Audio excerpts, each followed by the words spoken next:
Circus is coming through.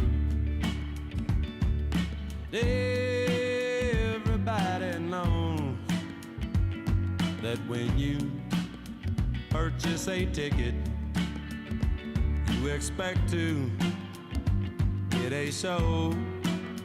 Take a look at me. I'm just a clown. All right, we're rolling. We're live. Welcome to the Midcoast Scuba Podcast. Got a couple new friends here.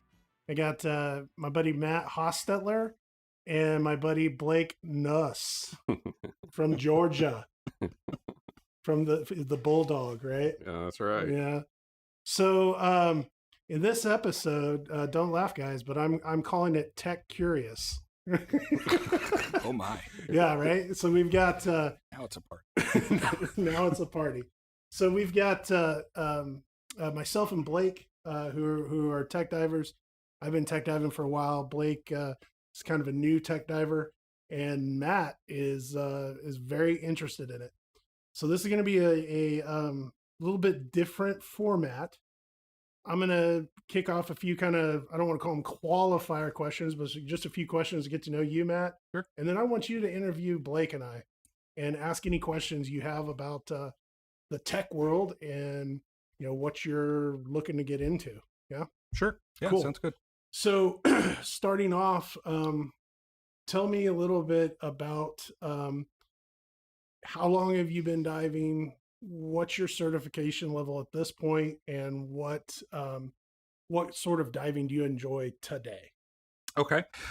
So I think I first got my open water. It was July of 22. Rewind a little bit before that. We took a family trip with some friends to Aruba and went snuba diving. Super cool. Sorry, I don't mean to. No. Snuba.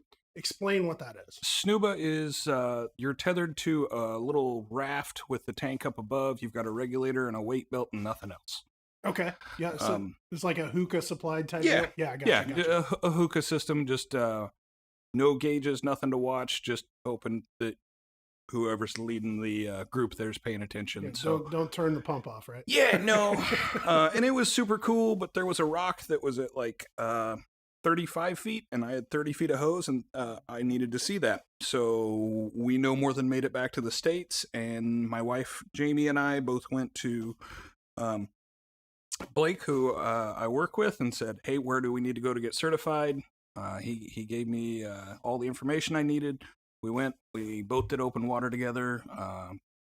Absolutely love it. We've done dives in Turks and Caicos, Grand Cayman.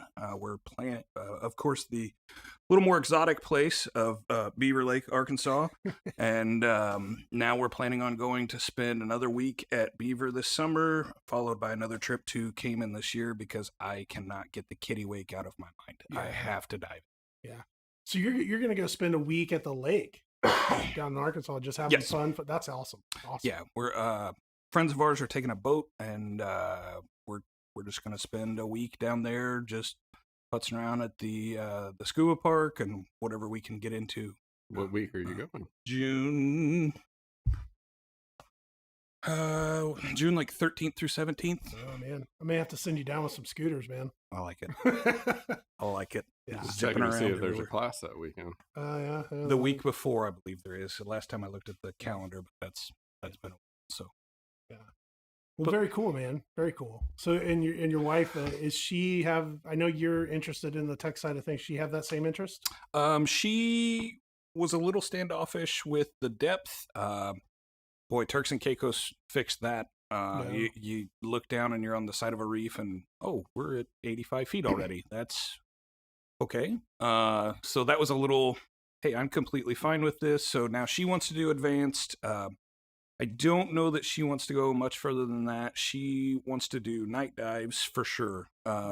We did some night snorkeling in Turks and Caicos, and that was amazing. So she wants to do kind of that sort of thing. She wants to do the night dive. She wants to go a little bit deeper, of course, with the advanced. But as far as side mount, I don't think she's got any interest in that or things of that nature. But Well, it's interesting you bring up the clarity and not realizing how deep you are. That is one of the main points I bring up to all my students when I'm teaching open water classes. Because I'll have them say, I really stress that you have to be cognizant. You have to pay attention to your gas supply. You have to pay attention to your depth.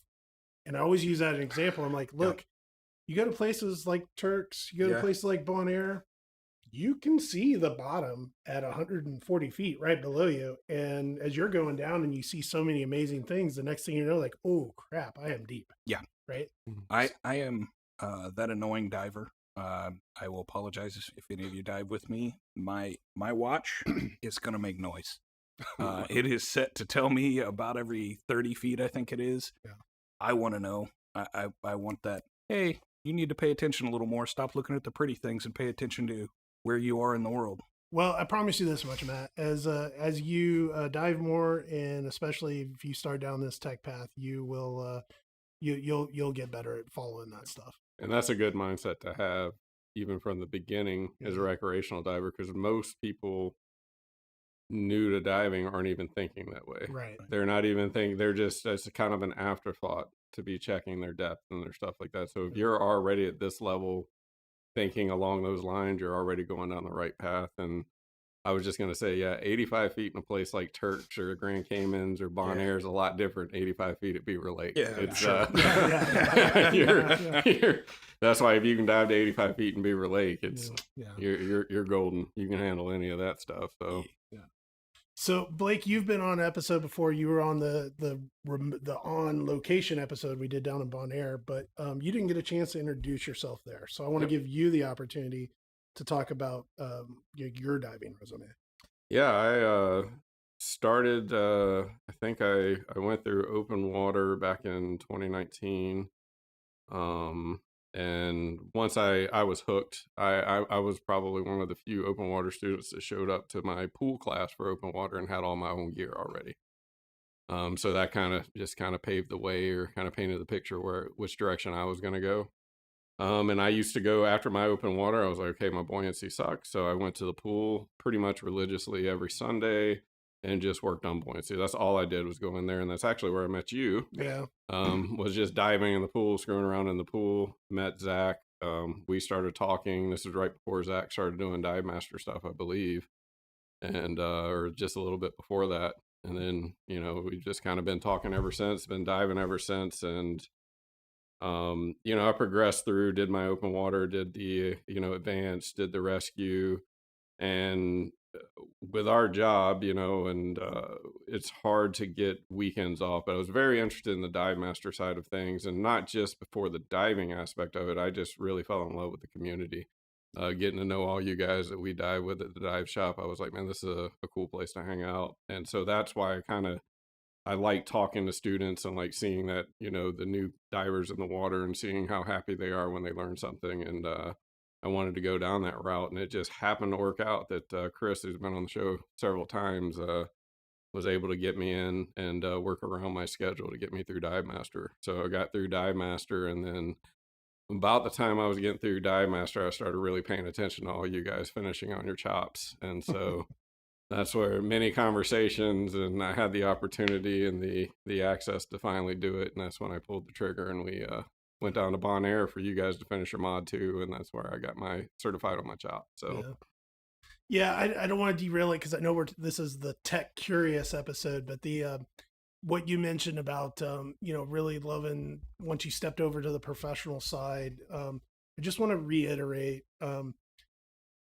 especially at the Dive Master level, Dive Masters, and I'm gonna say me included, because I still like to Dive Master even though I'm an instructor. You don't Dive Master because you're trying to put bread on the table, right? Yeah. You Dive Master because you love it and you love sharing that experience with people. Yep. That is pretty well universal of anywhere you go in the world. The Dive Masters there, the reason they are always smiling, tail wagging, happy to go is because they love diving and they want to share that with you. So, and it is very much a service industry. So especially when you get to those places where, those guys are literally living, I'm going to butcher the hand to mouth. check to check, Yeah. you know, Yeah. help those guys out as you can, guys and women. Phenomenal women dive masters as well. All right, so like I said, this is going to be a little bit different. I'm going to hand the reins over to Matt because he's curious about tech. Blake is just a newly certified tech diver, just getting into it. I've been doing it for a while, and I want to give Matt the opportunity to ask us questions about what he's interested in getting into. Sure. And, you know, I think one of the biggest questions that kind of sticks in my head, and it's a bit, but why? Why do I need this class? I mean, the weights work the same, the BC works the same, the airs, I still have the same amount of air. Why do I need to go get more training? Especially if I stay in my NDL limits, what? Why? Why do I need to go do the extra work? And that's not from my mindset, but I know there's people out there that are, well, I can go to that depth. I'll be just fine. I'll just make sure that I'm not down there very long. First off, Matt, don't try to take my job. This is my podcast. That was Sorry. fantastic. Look, I worked all day today I know, coming that up was with these like 8 questions. That is I'll take a crack from a newer perspective and then let Zach get into his side of it. You're absolutely right. You can get a side mount, you can do all that stuff, get all the equipment, and never have to worry about that. And go to depths and have fun and do all that. The problem is that's going to get old pretty quick. Going down to 130 feet and seeing a cool wreck for 4 or 5 minutes. Sure. It's going to get Sure. old pretty quick. Yeah. And you're going to get to the point where you're going to be hitting your NDL anyway. Right. And so at that point in time, you might as well be able to stay for 30, 45 minutes and then do your decompression to come back I up. know how to deal with it. Yeah. Right. Okay. That's my take on it. That's why I'm doing it. I'm kind of in the same spot because I chose a different route. Zach went through, he did everything, ANDP, everything on open circuit. My mindset was I'm getting into tech diving. I was about to spend a lot of money to go to Florida to get trained in ANDP. However, I saw the chop and I started thinking to myself, if I'm going to go down this road and I'm going to go to a rebreather, Sure. why am I going to learn? Not that there's not benefits of learning on open circuit, because even when you learn on a rebreather, you're still doing it on open circuit for bailout purposes. real quick, Blake. I just want to clarify for anybody that's listening that might not understand. Diving is in the industry as a whole is a lot of acronyms. So ANDP stands for Advanced Nitrox and Decompression Procedures. Okay. So what Blake was talking about there is advanced nitrox means that you can breathe O2 blends all the way up to 100%. Traditional nitrox is 40% is your limit. And then the DP, the decompression procedures, that is how to do the decompression as you come back up. What he's talking about on the chop, that is that is a rebreather, specifically the Dive Right Optima, O2 Optima chest mount. Sorry, just want to throw that. There you go.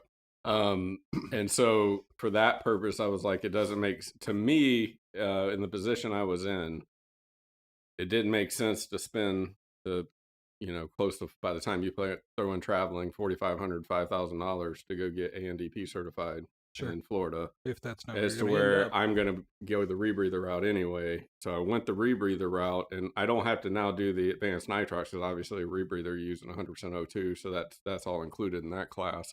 But I still have to do the decompression procedure part of it, which is what I'm going back for to do my Helitrox. Okay. To be able, certified down to 150 feet with decompression. That's my whole thought process behind it. I purposely, once I decided to go the rebreather route, said, okay, I'm not going to, I wouldn't say waste time. It's just, money is kind of the issue here. Is Sure. It's like, that's a lot of money to spend on something. Because if I'm honestly, now that I have a rebreather, if I'm going to dive to 150, 200 feet, I'm not doing it on open circuit anyway. Right. If you because have that by the option, time why you not? by the time you put the trimix into that and the cost on it, I'm diving the rebreather. Sure. Yeah, that makes sense. So that's my take on why. Yeah, those and great answers. So for me, the short answer is because as a recreational diver, you don't know what you don't know. right? Sure. And there's a lot of things out there that can bite you real easy. A little bit higher than that. To your point, why do I need? I've got the. Why can't I just put on a tech configuration and as long as I don't blow through my NDL? Yeah, you can do that. But why carry all that gear if you're not going to go past the NDL? That's the whole point of tech diving. So at the fundamental level, the difference between technical and recreational diving is recreationally, if I have an emergency, there's nothing stopping me from going to the surface. Yeah, I absolutely. haven't blown my NDL.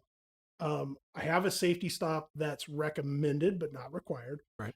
So if I've got an emergency, I go to the surface. I will be fine. Once you can no longer go to the surface, be it a soft ceiling like a deco stop, Right. or a hard ceiling like a cave or a wreck, now you're in a technical dive.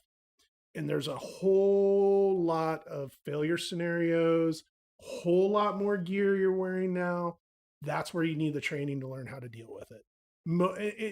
And to go back to it, that example, and it kind of mirrors what Blake was saying. And you're going to learn this. I am not going to don all this crap to go down to 130 feet for 7 minutes. Right. I've invested a lot of time and effort just into putting all this stuff on. We're going to go F and dive. Right. Okay. Right? And you'll learn, and he's seen me get frustrated, like with the side mount stuff, because you're getting into side mount. Sure. And I cussing and just frustration and stuff, because it is a giant learning curve. It is completely different. But I'm the same way. If you're putting all that stuff on, why aren't you really going to go do it? So yeah, and a big part of it, Matt, is learning. You're going to learn you're going to learn failure modes and how to deal with them. Okay. And a big part of it is just learning. You train hard so it's easy when it really happens. And what I mean by that is when something craps out on you, I guess what I'm trying to say is there are things that will happen emergency, or I don't even want to call it emergency wise, that could be an emergency to a trained tech diver that would absolutely cause a recreational diver to shit their pants. And Sure. for a trained tech diver, you're like, I can handle this. I've got redundancy. I know the procedures. I go through the training. It becomes very, very procedural. And that's a huge draw for me. There's a common theme here. I'm also not a small guy, since none of you out there can see me. I am recently down 40 pounds. I'm still right at about 300 pounds. So Yeah, good for you, man. air times are not what I would like them to be. So that's part of the draw of side mount for me. But the redundancies is another huge thing of just the safety net of, okay, I have 2 of everything. Yep. I have 2 of everything, and I am capable of working off that to safely get back to where I started. Yep. So that's been a huge draw, but There's a ton of comfort in knowing that, if I've got a free flow, okay, I'll shut it down and go to the other tank. Right. Right. Yeah. There's a huge amount of, and I will say this, and this is mostly for anybody that might be listening about it. With all that extra gas, there comes a lot more responsibility and a lot more onus to be cognizant of that NDL, because now you can very easily blow through it. Right. Sure. And without knowing how to properly plan so that you don't burn through, because the problem isn't that, oh crap, I'm in decompression, what do I do? The problem is, oh crap, I'm in decompression. Do I have enough gas to complete it? And that's the Okay. biggest learning part of the tech side, is learning how to do all that math, all that calculation, all the planning. I mean, correct me if I'm wrong, Blake, but I would make the argument that a very large chunk of your technical training is just planning, not Yep. actual diving. It's just planning. Yep. Learning how to plan it correctly. understanding the math, understanding, yeah. Yep. Yeah. What to do, what not to do, and it is just like recreational diving in that don't exceed your training. Right. Yeah. Yeah. And I would say too is obviously with today's technology, and it just keeps getting better. A lot of times you can rely on your computer. Your computer is going to do a lot of the stuff for you.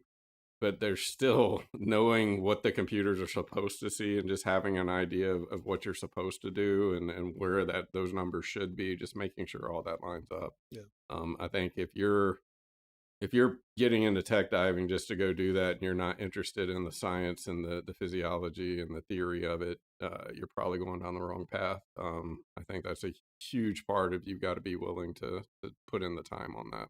Probably a dangerous path. Yeah.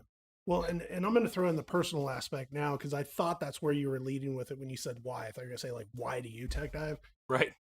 If this is a question you have for later, I'm going to jump ahead on you. Is it a question you have ahead? Yeah. Okay, then I'm going to hold off.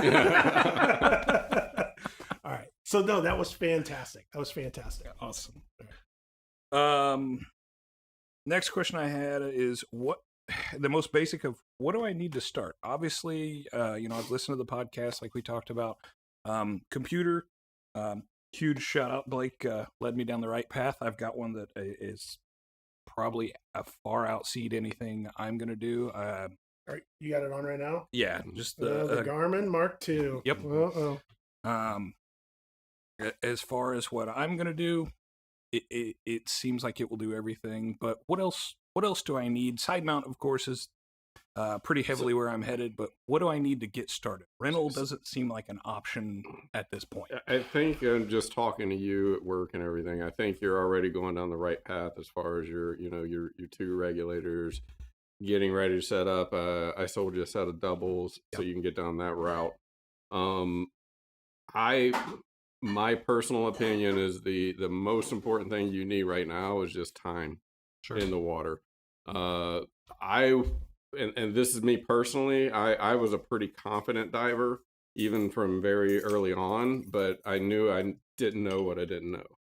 I highly suggest anybody that's planning to go down the technical route, rebreather route, anything like that, to have at least 100 dives under your belt before you start thinking about that path. And some people are different. Some people have got it, a good understanding at 50 dives. It's just that over 100 dives, you're going to have things happen in that 100 dives that you're going to have to deal with, and you're going to really be able to test your, okay, can I understand that? And then just going that route, just making sure, and the equipment's one thing, learning how to use the equipment's another thing, but there's nothing that can replace the experience of just getting in the water and spending time in the water. And whether that's at 30 feet at the lake and just farting around, not really doing anything, just messing around, or in my case, to work on my buoyancy, just spending hours and hours and hours in the pool.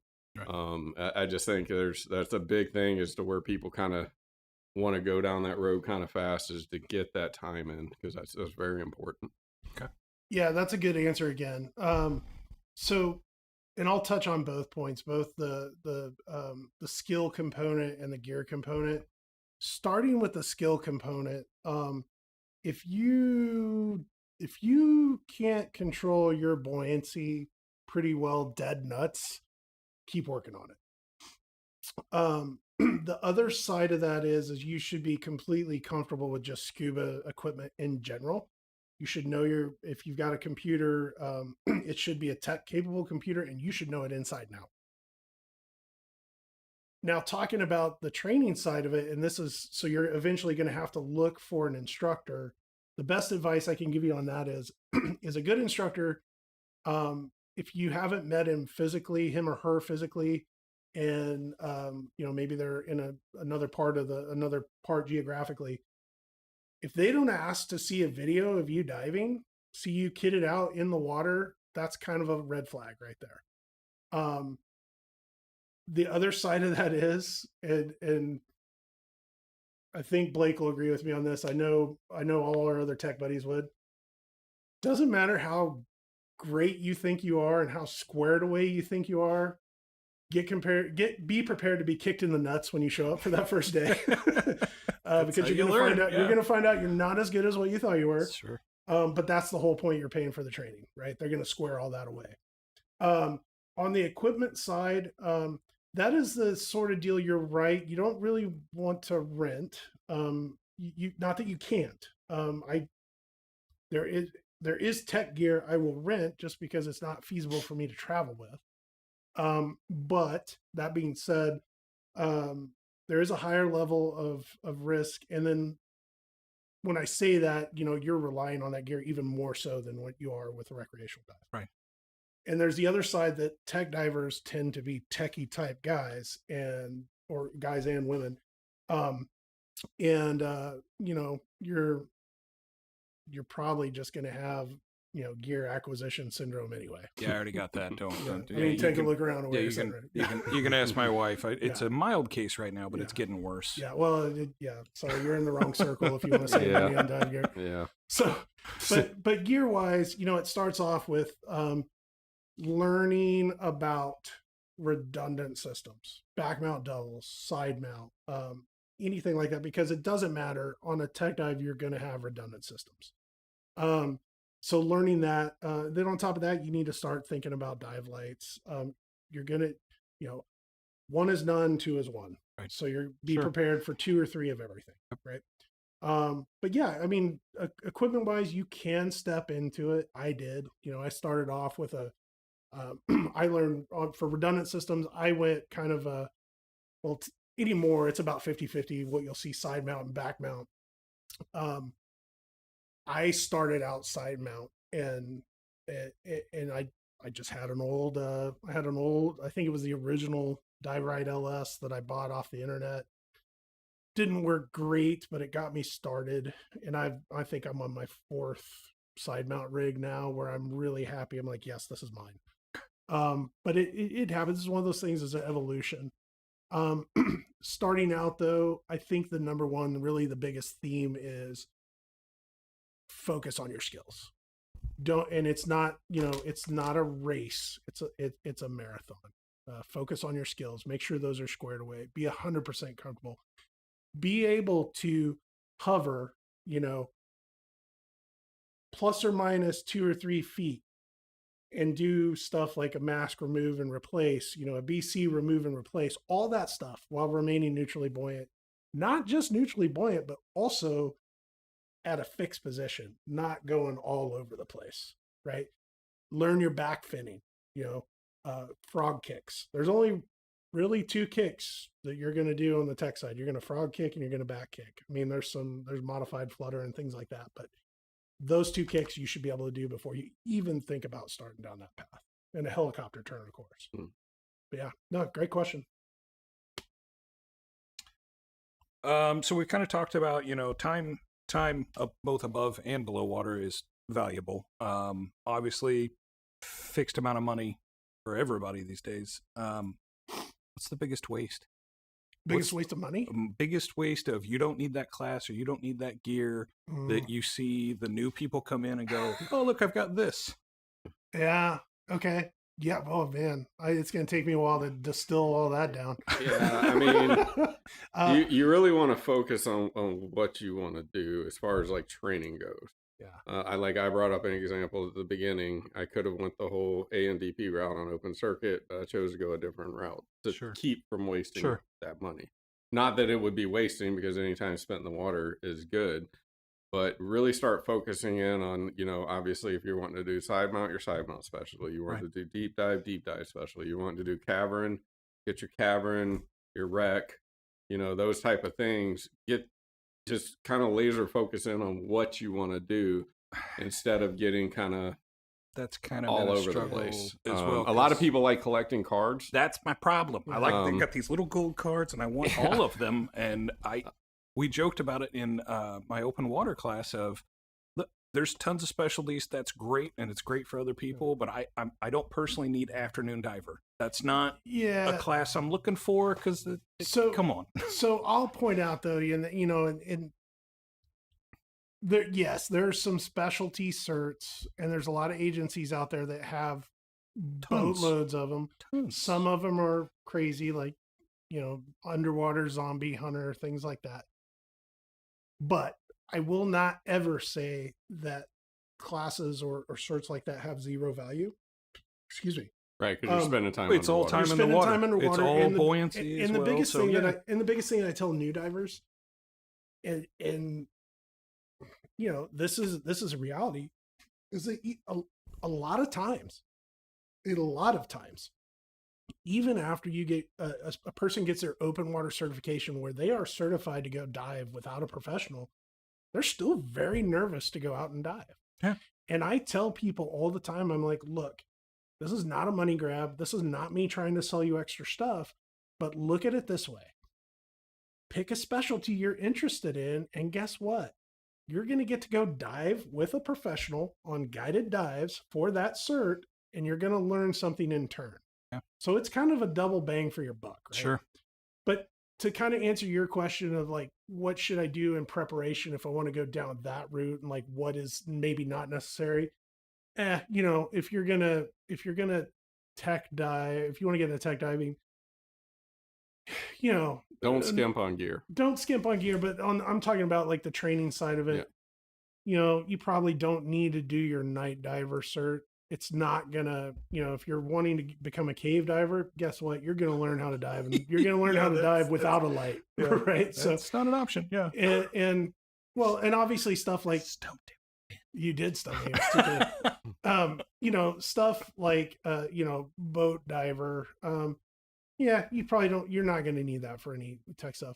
Now, I will say, on the cavern side, yes, you can take a cavern course to see if you like going into caves. Sure. But the reality is that most cave instructors these days aren't going to recognize that anyway. So what I would recommend mostly, I guess, if that's a word, mostly, if you think you want to go down the tech route and you're not super experienced, go ahead and start researching instructors, interview your instructors. And when you find one you like that you think you might want to work with, ask them what you should be working on, what you should take. And they're going to direct you the right action path. Okay. Yeah. Okay. Sorry for everybody listening. Side mount is what's got me hooked right now. So it's where a lot of these questions are coming from. Yeah. Realistically, like right now, aluminum 80, I'm looking at right around 40 to 45 minutes before I need to be at the safety stop. What am I looking at for side mount? For like time wise, how long you can stay down? And I know that almost depends. double it. Yeah, you can almost double it. It depends a lot, I'm sure. Yeah. But Well, still rule of thirds. Sure. It's just now you have 2 tanks instead of 1. And with open circuit, you're going to be switching back and forth between those tanks about every 500 PSI anyway. Okay. We want to clarify a little bit because you're starting down the path of just learning side mount, but you're learning recreational side mount. Right. Which is totally Correct. Cool. Totally Yeah. awesome. Right.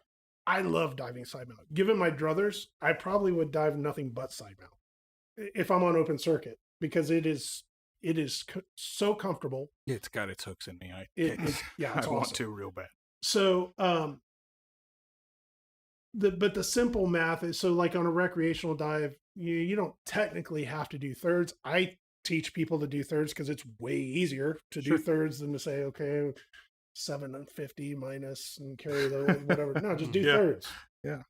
Burn 2,000, come back with 1,000, and you get back to the boat and you got 250 to look around, do whatever before you go up. In side mount's case, you're going to have 500 there. But no, to answer your question, the simple math is it's just going to double it. You're going to have double the time. But again, I'm going to keep hammering on this because I'm an instructor and I have to do it. You still have to be cognizant of that NDL. Right. Because you got double the gas now. Now the opportunity for you to stay there and blow that NDL is very real. Very real.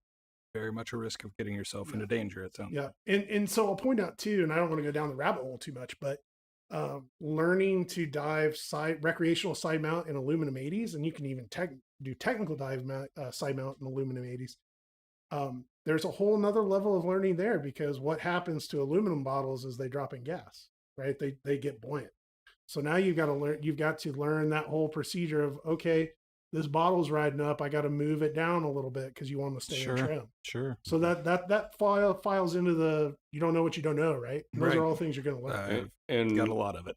Yeah. Another thing too, and just kind of just the safety side of that is I'm not advocating going into deco, but if you made a mistake and if you wound up in decode, do you even know on your computer what your computer's telling you Right. when you go? Right. That's big. Right. Just to even know what to do in there. Now, if you're a recreational diver and you go into deco, it doesn't make you a recreational or a technical diver. It just makes you a bad recreational diver. Absolutely. And it's Yeah. it makes you a dumbass. Yeah, Don't pretty ever much. do it. I'm not advocating that, but still know Yeah. what your computer's telling you. Yeah. You know, and I understand, not to get off tangent here, but I understand why the computer makers don't do it, because there's a liability issue to it. But I've often thought, man, it would really be cool if your dive computers had a simulation mode where you could do a simulated dive with it and see what's going to happen in these moments. I get it. They're not going to do that because then people are going to be like, no, I know what to do. No, you yeah. know? But yeah. Yeah. And the safety side of it. Yeah. No one, and I tell this again, I tell the students all the time, no one ever says, man, I wish I had less gas. All right. And that doesn't happen. You know, and with side mount doubling up or even back mount doubles, I mean, you can do back mount double 80s too, right? Yeah. Yeah. All that. Nobody ever says, man, I wish I had less gas.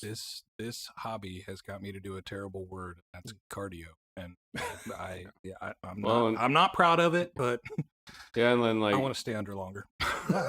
speaking of like the gear and stuff like that too, is I think I'm a huge, and he knows this, but I'm a huge advocate of steel tanks. Yeah. He was bitching at me in Bon Air about picking up my Steel 100, just because of the buoyancy characteristics is the main thing. And then once you get into, you know, diving with buddies and doing technical diving, it's the gas planning and make sure everybody's going to be diving LP 85s for the most part. Was your 100 in Bon Air, was it an LP or was it a high pressure? Oh, it was HP. Yeah. It was So HP just 100. just to prove my point, I had back mount double LP 50s. I think they were lighter than your single HP 100. And yeah, because you were helping me out and you picked it up and you were like, God damn, like, what is this? But with my LP 50s jacked, I had more gas and it was lighter weight. Yep. Oh dear. Yep. And that's another thing too with that is you know, but we won't get into that. But, Well, you know what I'm saying? Yeah, so Yeah. no, that's coming out for anybody who doesn't understand. LPs are nice. LPs, which stands for low pressure. I don't want to call it a hot debate. It is a debate within the scuba community. You go to places like North Central Florida where they cave dive, and they almost exclusively dive low pressure tanks there because they'll overfill them. And you know, it's not uncommon to get a tank that is plus rated for 2,640 pounds and have it jacked, meaning overfilled up to, you know, 3,800 pounds. It's a pretty common practice. You know, I'm not going to get into all the minutia of it, but the tanks, it happens all the time. So yeah, no, great question though. Okay. You know, we kind of led into the next one there, so good for you guys on not knowing my questions, but still leading me. As we talked about my dive buddy. She's not interested in side mount. Is it still okay to dive recreationally side mount with somebody who's diving back Can I mount? take that? I'll take the first side and then you take it because I learned a lot from you on this. Okay, I'm interested to hear what you have to say. Oh dear. I learned a lot from him on this when I first, because side mount's awesome. When I first got my X Deep and he was working with me and we were there and I'm dive master and I'm like, man, you know, I'd like to, you know, dive this, and especially with your dive buddy. If you're diving side mount, can you save your buddy in side mount configuration? Yeah. And that's the big takeaway. Okay. If you're not comfortable enough to save your buddy, and your buddy's your wife. Yeah. So that's very important to be able to save her. So if you're not comfortable on that route, because that's the thing, I will never dive anything. It's the same thing with my chop down. I've got it. I've done that. We do advanced open water classes. We like to see the advanced students to see other options out there. Sure. I'm going to get more practicing on it, but I personally won't dive side mount, won't dive a chop down, won't dive anything with students until I am comfortable that I could save somebody in a rescue scenario with that equipment on. Yeah, sure. Well, per standard, you can't dive your rebreather anyway. Right. So right. Yeah. No, I can't believe I did tell you that. That's so prolific of me. That's awesome. No, that's a fantastic point. So, yes, if you're not comfortable doing a rescue, then no, don't do a mix. Right. And you haven't been to rescue course yet. No. Yeah. So, I mean, that's all things you need to take into consideration. If you're a recreational diver, she's a recreational diver. Right. The thing with us is if you come down the lake with us and you're side mount diving with us, you're going to be among company. You're going to be safe. Sure. And you're perfectly fine. If you're out by yourself with your wife and you haven't even been through the, not that I know you're getting there, but you haven't been through the rescue Still part a baby. yet. Still Right. So you need to learn the rescue part on regular back mount first before you even consider, going there. So you're ways from diving that with your wife, in my opinion. And I mean, that's the thing. And that makes if sense. you The come down with us, familiarity. if you come down with us and you go diving with us, you dive side mount, you're going to be perfectly fine. But Sure. So, I'm going to approach this from a little bit different angle, and I'm going to speak from my personal opinion and experience. I will not dive side mount, and this is not in a class. This is just going on dive. I personally will not dive side mount or rebreather with a recreational diver that I don't know really well, for a simple reason. I typically dive, I'm trained on both of those configurations as a tech diver. Mm-hmm. And as part of that training, so when you learn to be a tech diver, and you're diving in a tech team, you're taught as a recreational diver to do what? Every few minutes, look at your buddy and do the, what's your gas, what's your pressure? What's your pressure at? That goes away when you get on the tech side. It's no longer my responsibility to ask Blake, what's your gas? Okay. It's his responsibility to make sure he doesn't fuck up. If he has an emergency, I'm there. I'm resources. But you're trained as a tech diver to fix it yourself first. And if you can't fix it yourself first, then you look out to a buddy. So the reason I won't dive side mount or doubles or rebreather with a recreational diver that I don't know is because I'm afraid that I'm going to forget to ask, and I've got all this ample gas, and all of a sudden they're just saying, well, he's still here, I'm going to stay here. Sure. And then all of a sudden they're going to be giving me the slash across the throat. I'm out of gas. I'm like, oh shit. And that makes sense. You're in two different mindsets. Two different mindsets. Sure. I try to put myself, and I do have that watchdog, being an instructor, a dive master, all that, being a father of two young teenage boys that dive. Yeah, it's hard for me. I'm constantly watching them. Sure. But that's in the back of my head, especially if you ever get to dive in a rebreather, the thought of how much gas I have goes out the window. It's no longer how much gas I have. Right. And Fair. so That's fair. I'm not worried about being complacent because I'm not a complacent diver, but I don't want to give complacency an opportunity. Sure. So, Yeah, that makes sense. So my advice to you is if you're comfortable and you trust your wife to watch her gas supply, Oh, yeah. cool. Yeah. If you're comfortable with it, do it. But those are things you need to consider. Yeah. Okay. That makes sense. Yeah. And it's a different experience too. Like going with that is like just getting the experience of doing it and learning. It's a different configuration. Like you're thinking differently of, like which hose do I have in my mouth to which tank? Sure. And like, okay, because I know my right tank is the long hose that I'm going to give to my buddy. So do I have that one in my mouth? Yeah, it's a whole different, that just takes time to get And there that makes level. sense. Yeah. But you get there. Yeah.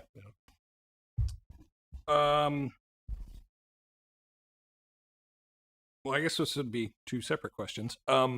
What's your favorite to teach or I guess it could be the same for you. What's your favorite class that you've taken for this, for the quote unquote advanced or tech side of things? What is, I think I know your answer. I'll guess after you answer, but Blake, what's been your favorite to take? The coolest, I will say, so what should I work towards? That's in your opinion of rescue diver, in my opinion, is one of the best courses And as the far funnest. and fun as far as like what you're going to do to get ready for the tech courses. Rescue diver, to me, that was awesome. And in our profession, yeah, we yeah. do a lot Yeah, of that yeah. simulation and like Yep. so that stuff is awesome. As far as the coolest thing I've ever done as a diver, would have been, and I absolutely sucked on my first dive on a rebreather. But the coolest thing, Everybody sucks. Their the first time. coolest thing I have ever experienced was diving on a rebreather. That is the. It's not an option for everybody. I understand it's extremely expensive to get into it, but that is by far like I am itching to get underwater in my rebreather. The worst part about going to Bonaire in December and then coming back to Kansas, It's Kansas. you December. don't understand how many times I've completely assembled my rebreather, tested it, did a pre-build, pre-breathe on it. I built it to the checklist and then broke it down and everything.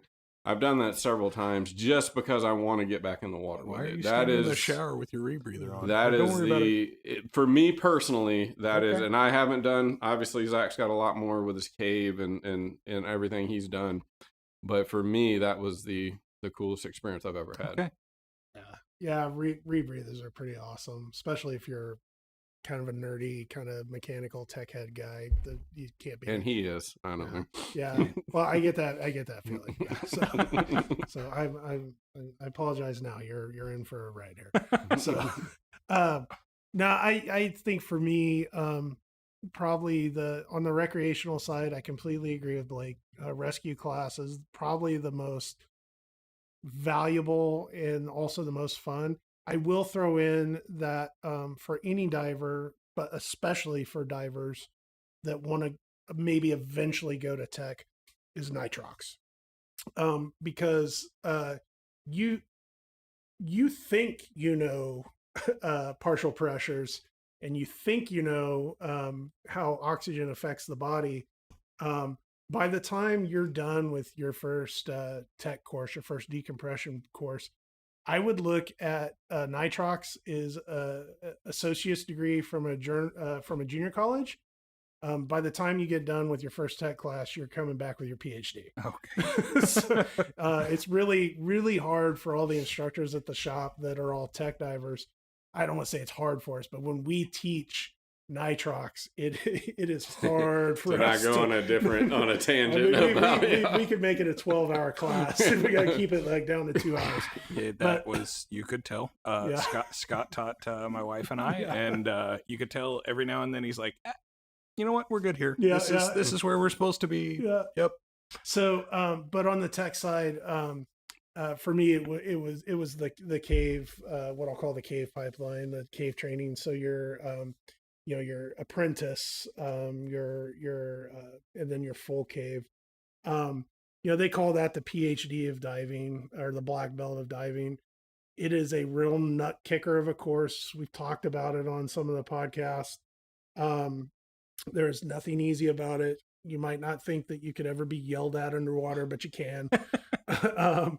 But out of that, you see, even in the quote unquote tourist caves, the Gold Line caves down in Florida, the caves down in Mexico, the ones that tons of divers are going, even going into those, you look at the percentages of the human populace, you just went somewhere where a ridiculously small amount of humans will ever get to see. Yeah. That, for me, that was like, whoa, that was awesome. And for all the ass kicking, all the work, the effort, the money, everything, the first time you get into, even the first time you get into the Jenny ballroom, or the gallery, not the ballroom, the gallery, when you get into the gallery, you're like, holy shit, this was worth it. Right. So I'll throw that on. Now the rebreather side, going down to Bonaire and training with Zach Richardson, dude, the last trip we did down in December when Patrick and I were doing Mod 2 and Blake was getting his rebreather, diving on the Windjammer, that was so awesome. It's a sank in 1810, 200 feet down. Old, very cool. Yeah, it was so cool. Yeah. So cool. Yeah. Oh yeah, that's mine. That's awesome. That's where that's I headed, or I figured you were gonna head with that one. Oh, you thought it was yeah, cave-ish. uh, I figured DPV is probably somewhere really, really close. Just hearing about the shenanigans. DPV is a fun course. Now, just for full perspective, what you heard, I teach recreational DPV. yes. Technical DPV, cave DPV, that's a whole nother animal. Oh, However, have no I doubt will about it. say from seeing it firsthand and seeing Zach teach DPV, the course, and call this a plug if you want, but the course you're going to get with Zach going through DPV is a lot more in depth than just the basics of DPV. His planning and everything he goes through with that, I sat there when he was going through it with the student and was like, wow, that's pretty impressive. It's Sure. a lot more in depth. Yeah. Well, I will throw out too my cave instructor who is can teach any class that you can think of. He was gracious enough to sit down with me when I was, I asked him. I said, "Hey, I'm going to start teaching this recreational DPV course, but I want to add some more value to it." And he spent a lot of time on the phone with me, and we kind of talked about how to do it, and how to plan it out, and what to bring from the tech side planning wise, not for decompression or anything like that, but I want students to realize how far away that piece of equipment will put you from home That's if you let it. Another level of risk. Yeah, Right, absolutely. Right. Now, recreationally, and I'm going down the rabbit hole and getting off track, but recreationally, DPV fails. So what? I come to the surface. Oh shit, I'm 2 miles away from where I went in the water. Right. So those are things that I like to work with students, make sure they understand that and plan for it. I seriously consider my options if I have to drive 2 miles. So swimming sucks. Probably not going to happen, especially full kitted. That's no. Yeah. You're both side mount. What's your favorite side mount dive? Side mount dive. Okay, so like you're saying this from a perspective, Just dive that requires recreationally. side mount. Not necessarily requires, but someplace where like I told you, the one that I can't get out of my head is the Kitty Wake in Grand Canyon. I want to spend a considerable amount of time at that wreck. So the Kitty Wake, and it's like fun. what, 40 feet, 30 feet somewhere. It's not terribly deep, right? 60, I think, all the way to the 60? bottom. 40, 42 or something like that to the deck. So maybe that's somewhere. an absolutely perfect recreational side mount dive, right? Yeah. You could spend a ton of time at that depth. And not Before even you- worry about your end. Yeah, Right. yeah. It's still going to be pretty. Right. Yeah. I think you answered your own question. I mean, I've never been there, but I want to do that. It's And so that's the difference there is like earlier you asked about diving with your wife. Yeah. However, if you go to the Kitty Wake and you bring your side mount stuff and you rent 2 tanks, Right. Yeah.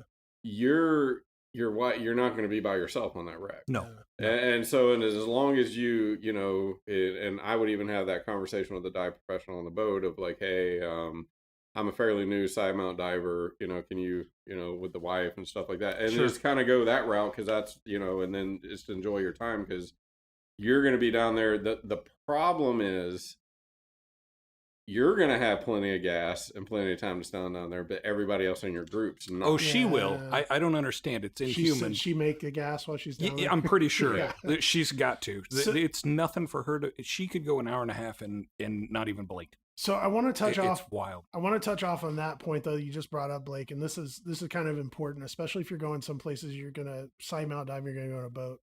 You need to ask ahead if they're cool with it, Yes. because a lot of boats. I don't want to be that A asshole. lot of boats don't want side mount divers. I'm on sure. them. Yeah. I'm going to be down there for an hour and a half, and everybody else is coming up and Well, it's not so much that, but it's the logistics of it, because a lot of times they just take enough tanks for, and this is the other side of that too. And I'll use Key Largo as an example. Yeah, they'll let you side mount with Rainbow Reef down there, but guess what? You get 2 tanks, so you can put those on, but you're not going to get to stay down there. Pool's open for an hour. You're in. You got an hour. You get back out. You want a side mount, that's cool, but you're still only going to get to use one of those tanks. And most the benefit of the trim and everything. Most your commercial dive boats, unless it's a tech boat, you're Yeah. going to be limited to that hour. Yeah. Even a West Palm. That's why I went with Steel 100s. That's why I rent Steel 100s, because I can stay underwater on a Steel 100 for over an hour easy. Sure. But you're limited. So that's where you kind of run into those issues. That makes sense. why would I bring all this side mount stuff when I can only stay down here an hour and I can do that with one steel one? I think what we hit on is that Matt is the next trip is going to be the three of us going to Bon Air, and he's going to be getting his job. Yeah. If my wife is listening, I don't know what they're talking about. So, so let's just answer this kind of maybe a little bit more holistically, kind of pie in the sky.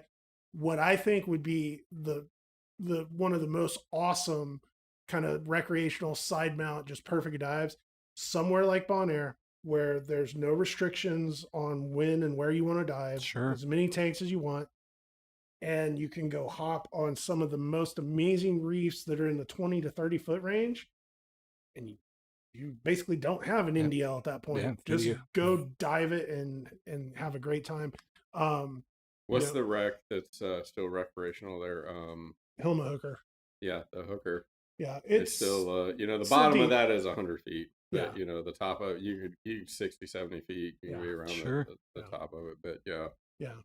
But there's so, like, places like that. I'm sure there'll be places in Turks. But, the one thing I talk about Bon Air a lot of my friends talk about Bon Air a lot. What makes Bon Air so incredible for diving, I don't want to call it the Wild West, but it's go dive. You don't need walk in anywhere. Grab your tank and go dive. Yeah. You could go dive at 3 a.m. if you want. It's cool. That's what that place is there for. Sure. So it's just really easy there, and it's really beautiful. There's tons to see. But yeah, so that's kind of what I'd throw out on that one. Very cool. You guys are running me out of questions here. Well, that's all right. We're doing really well here. So obviously we've kind of talked about that. I like to prepare for things too. I have Dan, personal decision for my wife and I. Mm-hmm. We have the family plan. Going further down, as you said, the rabbit hole. Is there more? Do I need more? Is that sufficient for me and my family? Unless you go on the professional side, then no. Yeah, there's yeah, and I hold professional liability insurance through Sure. Dan, and I also hold the liability, or not the liability, but the regular Dan, probably the same one you hold. I keep the highest level they have. I think it's the Guardian. Yeah. Yep. When you look at what they offer, and first off, full disclosure, no sponsorship or anything from Dan, just a fan. Oh yeah, no, I pay full price. Even at that, I think I pay as an individual for their highest level $150 a year, and the insurance is freaking incredible for what you get. Yeah. But to answer your question, no, that's it. You get the highest level of that, and I keep it every year, especially once you do start getting on the tech side. I make the argument, and I believe in it, that tech divers are the safest divers you will ever dive with. Sure. Even at that, the level of the stuff we're doing, there is more risk. So I keep that. Knowing what chamber rides cost if you don't have insurance. Yeah. Nope, not going to go without it. So, yeah. Okay. Yeah. Did we tap you out? You tapped me out. That's it. Yeah, That's all all. right. That's Oh, all. dude, this is an awesome episode. Everything so on easy the for me. checklist. It's so easy for me. You're so good at it. I'll Yeah. throw calculus in here next time or something. CEO I don't know. of Midcoast Scuba Podcast can fire me, hire you. Ooh. All right. Well, hey, Matt, thank you. Blake, thank you. I think it was a great episode. What do you guys Thank think? you. Yeah. It was a good time. Yeah. So please, if you like what you heard, leave a comment, even if it's one word. That's awesome. And if you have any ideas for future episodes, let us know. All right. Thank you so much, everybody. Go Dogs. Oh, jeez. You can cut that out.